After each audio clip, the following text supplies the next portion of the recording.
Hello friends, welcome back to this channel. दोस्तों, इस video में हम बात करेंगे वोडाफोन आइडिया के लिए। बट अपनी बातचीत को कंटिन्यू करें उससे पहले आपसे रिक्वेस्ट करना चाहूँगा कि अगर आप चैनल को फर्स्ट टाइम देख रहे हैं, सब्सक्राइब करके बेल आइकन को हिट कर लीजिए ताकि आपको वीडियोस की नोटिफिकेशन मिलती रहे। दूसरी चीज़ कि अगर आप डीमेट या ट्रेडिंग अकाउंट ओपन कराना चाहते हैं, वीडियो के डिस्क्रिप्शन बॉक्स में लिंक आपको मिल जाएगा। दोस्तों, लास्ट ट्रेडिंग सेशन में कल के दिन आपने देखा हो तो वोडाफोन आइडिया के अंदर अचानक तेज़ी क्यों आती है, इसके पीछे की क्या कारण है, वही हम कारण डिस्कस करेंगे।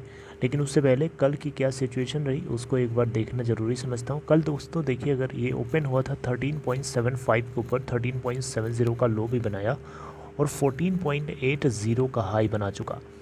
34 करोड़ 85 लाख 32,951 टोटल एनएससी के ऊपर वॉल्यूम जनरेट हुआ, जहां मार्केट कैप 41,522 करोड़ रुपए। 14.45 के ऊपर लास्ट ट्रेडिंग सेशन में 5.09% की तेज़ी के साथ बंद हुआ। इसका 52 वीक लो है 4.55 का, हाई है 16.80 का। दोस्तों, अगर आप देखें तो इसके पीछे की वजह क्या है उसको हम अभी डिस्कस कर लेंगे। दोस्तों, अगर हम वॉल्यूम की बात, टोटल वॉल्यूम की बात करें और उसमें टोटल डिलीवरी की बात करें तो दोस्तों देखिएगा, एनएससी और बीएससी का टोटल ट्रेडेड वॉल्यूम मिला करके अगर आप देखेंगे तो 44 करोड़ 73 लाख 35,700 क्वांटिटीज़ की ट्रेडिंग करी गई, जिसमें से 15 करोड़ 27 लाख 12,000 क्वांटिटीज़ की डिलीवरी है। यानी percentage of delivery combined basis पे 34.1% परसेंटेज ऑफ डिलीवरी अब देख सकते हैं दबा करके माल उठाया गया है। दोस्तों, आइए कारण जानने की कोशिश करते हैं। दोस्तों, आपको जैसा कि पता है, इकरा एक बहुत ही दमदार एजेंसी है, रेटिंग एजेंसी है।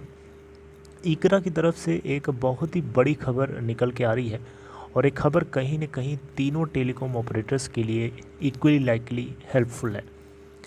दोस्तों, यहाँ बताया जा रहा है कि जो टैरिफ हाइक हुई है इन तीनों ऑपरेटर्स के प्रीपेड प्लान्स में, ये एक बहुत ही बड़ा बूस्टर है आरपू को इंक्रीज़ करने के लिए और 170 रुपये तक आरपू जा सकता है एवरेज रेवेन्यू पर यूज़र। एवरेज रेवेन्यू पर यूज़र आरपू एक बहुत ही इंपॉर्टेंट पैरामीटर होता है किसी भी टेलीकॉम इंडस्ट्री की ग्रोथ को मेजर करने के लिए, राइट। यानी कोई सब्सक्राइबर, एक सब्सक्राइबर कम से कम कितना पैसा दे रहा है टेलीकॉम ऑपरेटर को सर्विस को लेने के लिए, ये एवरेज होता है दोस्तों, राइट। तो 170 रुपये तक पहुंचाया जा सकता है आरपू को। इसके पीछे एक कारण ये भी है कि जो अपग्रेडेशन है सब्सक्राइबर्स का 2G से 4G की तरफ, ये भी एक बहुत ही बढ़िया की रोल प्ले कर रहा है इसके लिए। दोस्तों, आप देखें यहाँ पे तो जैसा कि आपको पता है कि वोडाफोन आइडिया के अंदर 2G से 4G के अंदर जो सब्सक्राइबर्स का अपग्रेडेशन है ये काफ़ी तेज़ी से हुआ है लास्ट के कुछ महीनों में और अभी भी जारी है।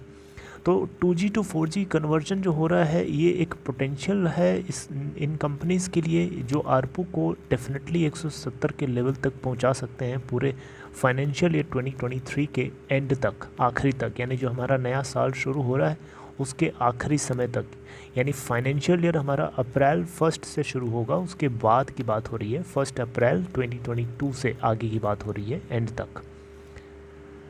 दोस्तों, यहाँ पे बताया जा रहा है कि जो कैपिटल एक्सपेंडिचर होगा, यहाँ पे कंपनीज़ की तरफ से जो टैरिफ रेट में हाइक किया गया है, ये इन कंपनीज़ को के प्रॉफिट के अंदर डेफिनेटली इंक्रीमेंट ले आएगा। कंपनीज़ को कैपिटल एक्सपेंडिचर प्रोवाइड करेगा ताकि वो अपने आने वाले टाइम में 5G नेटवर्क को लॉन्च कर सकें।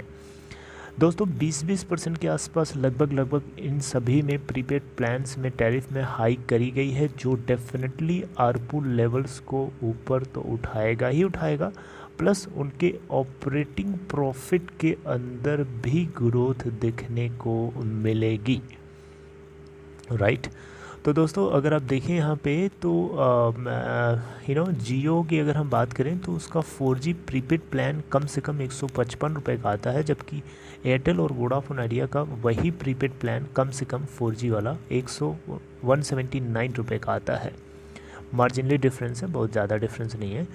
अगर हम देखें दोस्तों तो भारतीय एयरटेल की तरफ से आरपू मेंटेन करने की बात 200 से लेकर के 300 तक लेके जाने की बात करी गई थी, जबकि वोडाफोन आइडिया के रविंद्र टक्कर जी का ये बोलना है कि tariff hike is very essential for the survival of sector. Jio ने इसके ऊपर किसी भी तरीके की टिप्पणी नहीं करी है, जैसा कि आपको पता है, कई दफ़े मैंने डिस्कस किया है। अगर हम वोडा आइडिया के आरपू की बात करें तो 109 है सितंबर क्वार्टर के अंत तक, जियो का 143 है, जबकि एयरटेल का 153 है। सबसे आगे एयरटेल है, फिर वोडा आइडिया, फिर जियो है, फिर वोडा आइडिया। इकरा एक्सपेक्ट कर रही है कि 18 से 20% तक की ग्रोथ हो सकती है रेवेन्यू के अंदर आने वाले कुछ महीनों में, यानी फाइनेंशियल ईयर 2023 के अंदर की बात चल रही है, राइट। तो दोस्तों अगर आप देखें यहाँ पे तो इकरा जो है इन सारे पॉइंट्स को ध्यान में रखते हुए जो है एक स्टेबल आउटलुक दिया है इंडस्ट्री के लिए, पूरे टेलीकॉम इंडस्ट्री के लिए। और एक बहुत ही बड़ी बात है, एक मच वेटेड डिसीज़न था और जो कि आ गया।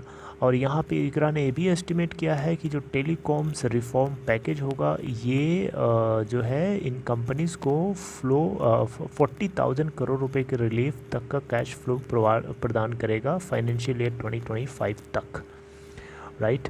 तो यही वो बातें हैं जिसकी वजह से क्यूमुलेटिवली इकरा ने स्टेबल आउटलुक दिया है। पहले नेगेटिव आउटलुक था और ये स्टेबल आउटलुक होना बहुत बहुत बहुत बड़ी बात है दोस्तों। तो ये एक बहुत ही तगड़ी खबर थी जिसकी वजह से अचानक आपको इसमें आग लगी हुई दिखाई दी लास्ट ट्रेडिंग सेशन में, राइट। तो दोस्तों ये अपडेट अगर आपको अच्छी लगी हो तो इसे सपोर्ट करने के लिए लाइक और शेयर कर सकते हैं इस वीडियो को। और अपना ख्याल रखिए। आज भी वोडा आइडिया को FNO सेगमेंट के अंदर बैन किया गया है। Take care, all the best.